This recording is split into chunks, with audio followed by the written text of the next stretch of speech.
Hai,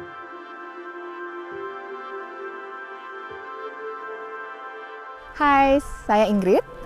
Saya ini seseorang wanita yang suka melakukan kegiatan-kegiatan alam. Saya baru melakukan kegiatan alam ini belakangan ini sih, dan itu bukan karena saya sosokan. Saya tuh dulu nggak mungkin melakukan kegiatan ini karena kondisi fisik, dan puji Tuhan sekarang saya bisa.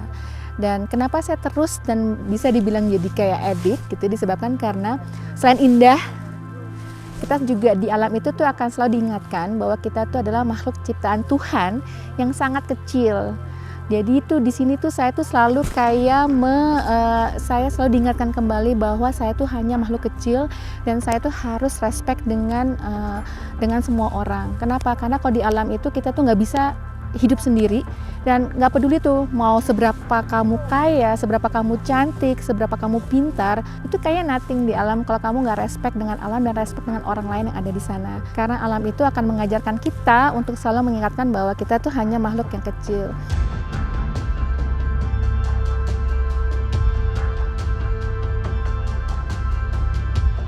Waktu sampai ke titik untuk mulai penanjakan, jadi kan kita sih naik ojek ya, gimana supaya untuk menghemat waktu dan hemat energi itu untuk summit. Dari pos 2 itu kita nanjak, dan penanjakan itu dimulai.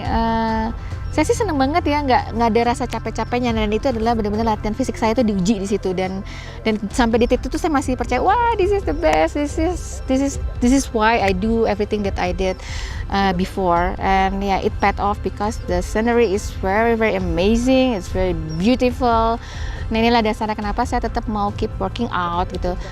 Tapi ya balik lagi ya, ini sebelum saya benar-benar sampai ke summit, karena memang sebagai seorang manusia memang harus punya balance yang nggak cuma fisik yang harus siapin, tapi juga adalah mental. Dan puji Tuhan saya punya supporting system yang tepat di sini. Saya punya teman-teman yang satu keluarga saya tuh adalah sangat mendukung saya dengan segala kegiatan fisik dan kegiatan aktivitas saya di alam, dan mereka mendukung saya untuk pergi ke Rinjani. Saya punya teman-teman di kantor, teman-teman baik saya di kantor yang ya Novius, dia dan Shirley yang sangat membantu saya dan mensupport saya, Asis, dan Tri, dan Cabe. Tapi terutama ada satu Cici, namanya Cici Weni ya. Dia tuh benar-benar ya bisa menarik saya dari yang level saya cuman segini itu sampai segini gitu.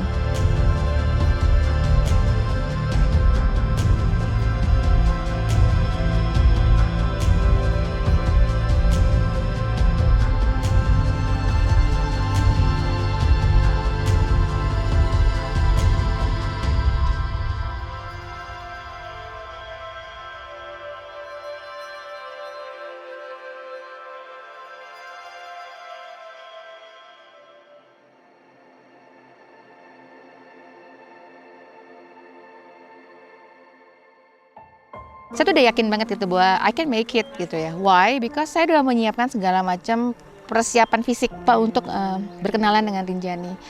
Tapi ternyata emang bener ya, kalau kita mau pergi ke gunung, persiapan tuh nggak cukup cuman fisik gitu.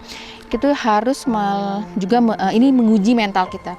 Saya tuh udah siapin semua gear, dari semua yang pakaian yang dalam yang tebel, pakaian yang bulu angsa. Cuma ada satu kesalahan, yaitu adalah saya menggunakan sarung tangan yang tipis. Akhirnya tangan saya dingin banget, dan di situ saya udah mulai ketakutan. Belum lagi tambah dengan angin yang sangat kencang pada waktu menuju perjalanan ke atas. Perjalanan ke atas itu dingin banget, saking dinginnya akhirnya saya berasa dada saya tuh sakit banget, dan akhirnya saya susah napas. Di situ tuh saya mikir udah kemana-mana, aduh ini apakah saya kena hipo, apakah saya gimana nih. Begitu jalan dikasih lagi persiapan mental yang ketiga, pasir, dimana saya naik satu turun. Disitulah saya udah nggak bisa berpikir apa-apa lagi. Persiapan fisik yang saya lakukan semua bubar, semua nggak ada apa-apanya. Saya jalan kayak dituntun, dipegang, ditarik, dan ini saya berterima kasih banget sama Bang Jack, karena kalau saya nggak ada Bang Jack, jadi Bang Jack itu adalah porter yang menemani saya, ranger yang menemani saya. Karena kalau nggak pasti saya nggak nyampe, jadi saya ditemenin, jadi saya ditarik, kalau nggak saya pasti nggak nyampe.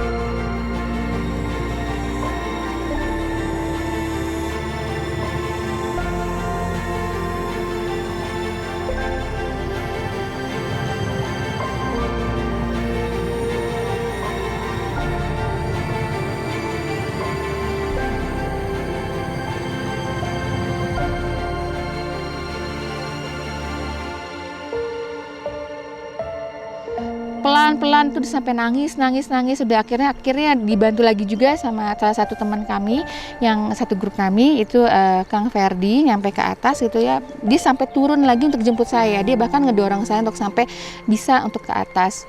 Tapi itu benar, itu ada suatu kondisi di mana kalau kita mau ke gunung, persiapan yang harus disiapkan nggak cuma persiapan fisik tapi juga mental, karena begitu udah kena mental, apapun persiapan fisik yang dilakukan itu bubar jalan. Pada waktu di puncak tuh saya cuma bisa nangis sih. Jadi saya pesan pertama adalah saya bersyukur.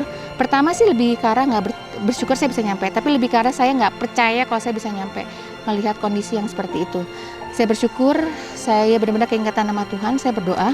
Terus saya juga dalam hati mengucapkan terima kasih kepada suami sama anak-anak saya. Sesudah itu saya cuma bisa nangis sih, karena emang Rinjani indah banget. Dan saya di situ saya berterima kasih sih, saya dikasih latihan fisik supaya saya menjadi I have to level up myself. Dan oh ini ternyata yang Rinjani berikan kepada saya, nggak cuma keindahan, tapi dia juga growing up myself.